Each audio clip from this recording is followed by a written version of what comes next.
A first listen and analysis of Visions of Johanna by Bob Dylan.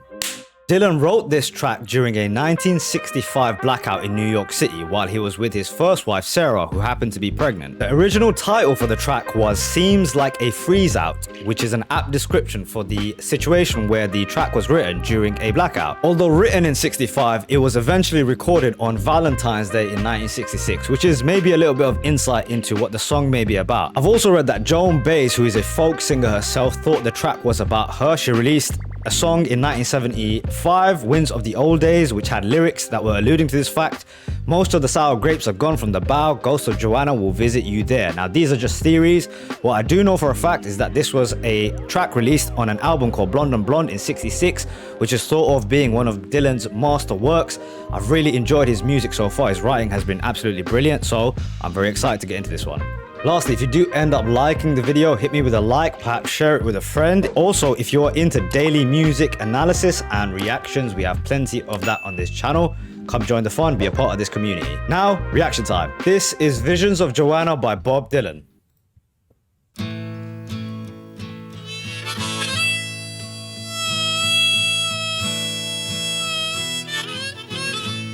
Signature harmonica. Ain't it just like the night to play tricks when you're trying to be so quiet? We sit here stranded, though we're all doing our best to deny it. And Louise holds a handful of rain, tempting you to defy it. Okay. Lights flicker from the opposite loft. In this room the heat pipes just cough. The country music station plays soft, but there's nothing, really nothing to turn off. Just Louise and her lover so entwined. Great little drum track behind everything. And these visions of Johanna that conquer my mind. Very, very interesting. Okay, now if I'm following along to what has been sort of set so far, the pictures that have been created by Dylan, which of course he does so brilliantly and so vividly, he is, of course, describing the place where he was, where he's written this track. A real source of inspiration for him was this situation. He's describing being in an apartment, looking at the loft across from his house. But really the characters in this story seems to be a lover, which I guess would be Dylan, perhaps someone else. Maybe we'll find out as we go along. But a lover, a woman named Louise, who is this guy's lover, who seems to be a temptress of some sort, holds a handful of rain, tempting you to defy it. Interesting. Handful of rain. What could he mean by that? Lights flicker from the opposite loft. Okay, so while he's with this girl, kind of setting the scene of being a sort of cozy little situation, country music being played, some great music. There's nothing to turn off. Just Louise and a lover. But right at the end, he kind of puts in this new character, which is Johanna, that conquers his mind. He's kind of obsessing over her. Very interesting. I'm going to back it up a good 5 seconds and go again. That conquer my mind. The scene's been set.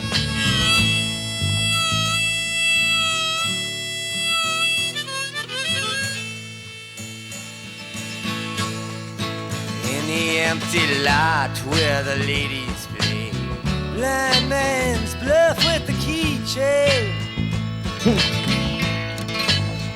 And the all-night girls, they whisper of escapades out on the D-train. We can hear the night watchman click his flashlight, ask himself if it's him or them that's insane. Louise, she's alright, she's just near. She's delicate and seems like the mirror. But she just makes it all too concise and too clear that Johanna's not here. Wow.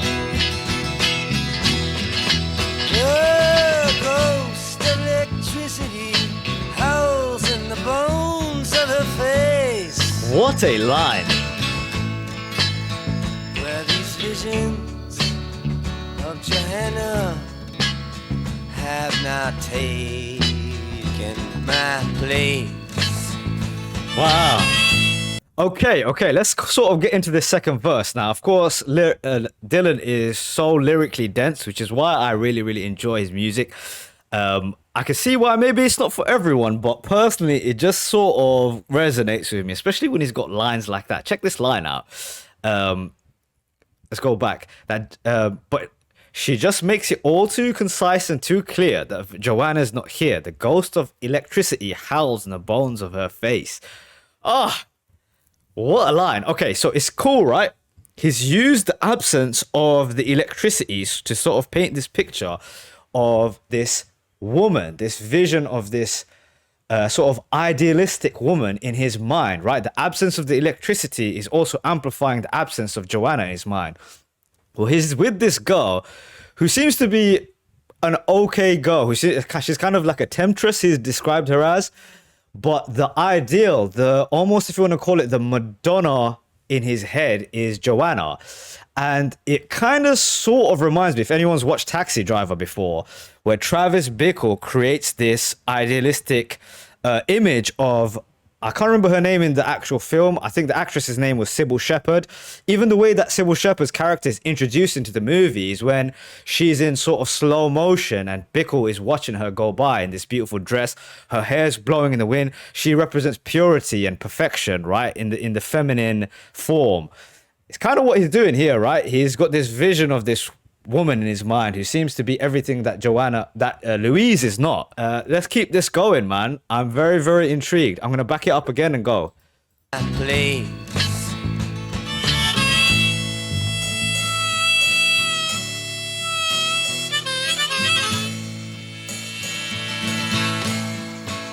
Yeah, our little boy lost. He takes himself so seriously. He brags of his misery. He likes to live dangerously. And when bringing her name up, he speaks of a farewell kiss to me. He sure got a lot of gall to be so useless and all, muttering small talk at the wall while I'm in the hall. Oh, how can I explain? It's so hard to get on. And these visions Interesting.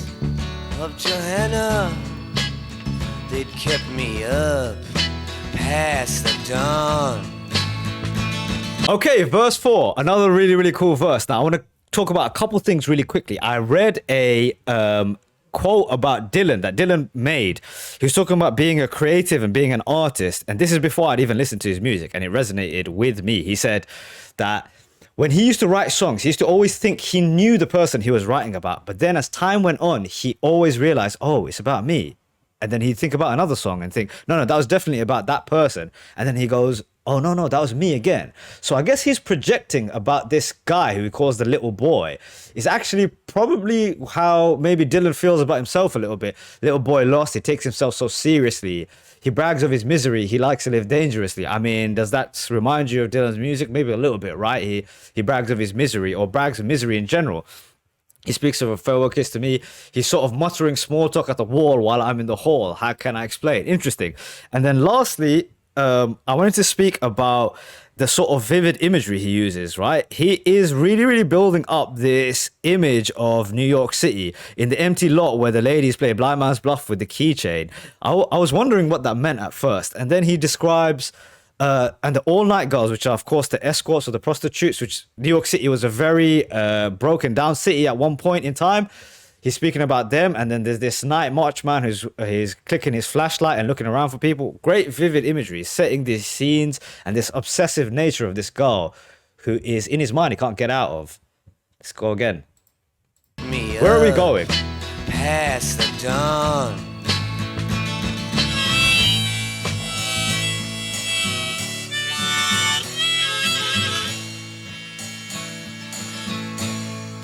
Inside the museums, infinity goes up on trial. Wow. Voices echo, this is what salvation must be like after a while. Great lines. But Mona Lisa must have had the highway blues. You can tell by the way she smiles. See the primitive wallflower freeze when the jelly-faced women all sneeze. Hear the one with the mustache say, geez, I can't find my knees. Oh, jewels and binoculars hang from the head of the mule. But these visions of Johanna, they make it all seem so cruel. Man, as I was saying before, maybe Dylan's not for everyone. He has a super unique style in the sense that it's so Dylan-esque, you know. It's not meant to be anything else, but I love it, and I think it's because I've come from hip-hop. This track, everything is stripped bare to only support, I don't want to say stripped bare, but all of the music instrumentation is there to support the main star, which is his writing, and it's so damn good. It makes sense why he would do something like that. Okay, so then to speak about his writing and that verse that we just heard. Now, this is the first reaction to it. I'm not going to catch everything. I think this is a track in time where I'll take more and more out of it, but certain things cut through, and I kind of think I know what he's saying with a certain line. Inside the museums, infinity goes up on trial. What I think he's trying to say here, like in a very cool metaphorical way, is that a museum is a place where like ancient history is displayed. So infinity goes up on trial. Things that will last forever, that have been brought from the past, are up on trial to be seen, to be judged by people, right? I think that's what he means by that. It's just a brilliant way to say that. Dylan's got bars, bruv. Dylan has bars, man. I swear. As a hip-hop fan, this is why I love his writing so much. So let's check out the next one. He talks about the Mona Lisa having the highway blues because of the way she smiles. And then he's got one more that he wrote. Okay, this one. Oh, jewels and binoculars hang from the head of the mule. What I think he's trying to talk about there is materialism, right? So a mule is a donkey, right? And he's describing the fact that jewels and binoculars, so like materialistic things or like looking at other people, but the binoculars is what hangs from the head of the mule. So a person who is perhaps like got his sort of perspective in life messed up. He's not looking at the right things. Very, very interesting writing, man. And again, he's always bringing up Johanna. Johanna's always in the back of his mind. Let's keep going. I think we've got one more verse here. This is so cool, man. Oh, seems so cruel.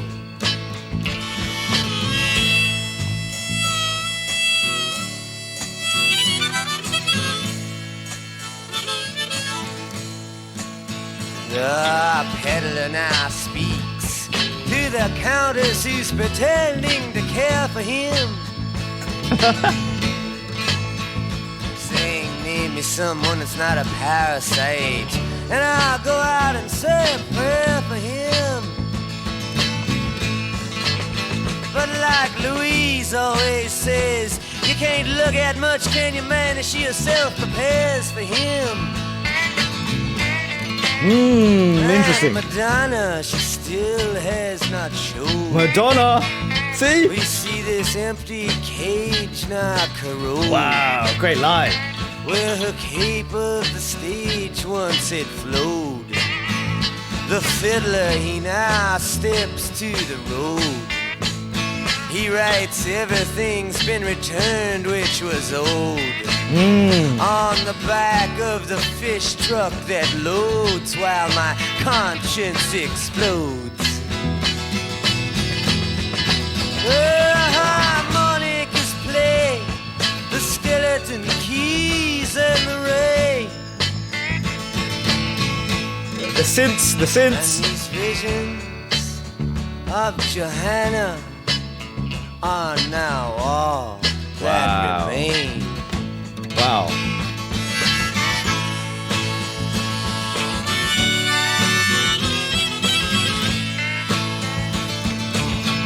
Ah, what a great track.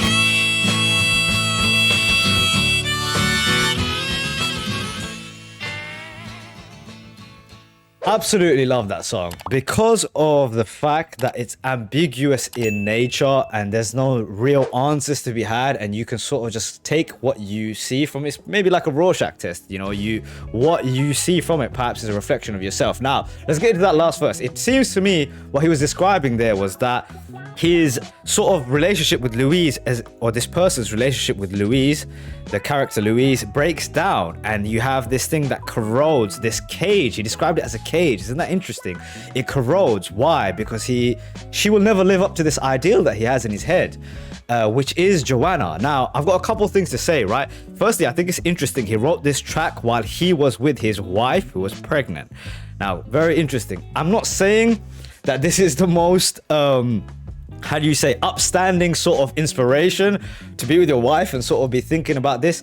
Maybe what he's done here, as a brilliant artist should, is take maybe a feeling, a thought that he had maybe just for a split second and hyperbolize it into this fantastic sort of stream of consciousness that he's had, right? Regardless of it, it's a situation that's created this brilliant track. Now, if I know anything from Dylan's writing, it's not to take it at face value. And so I think perhaps Johanna represents to him the muse, the artistic muse, the idea for perfection that he's always chasing, because he's so obsessed with it. It comes up in everything, right?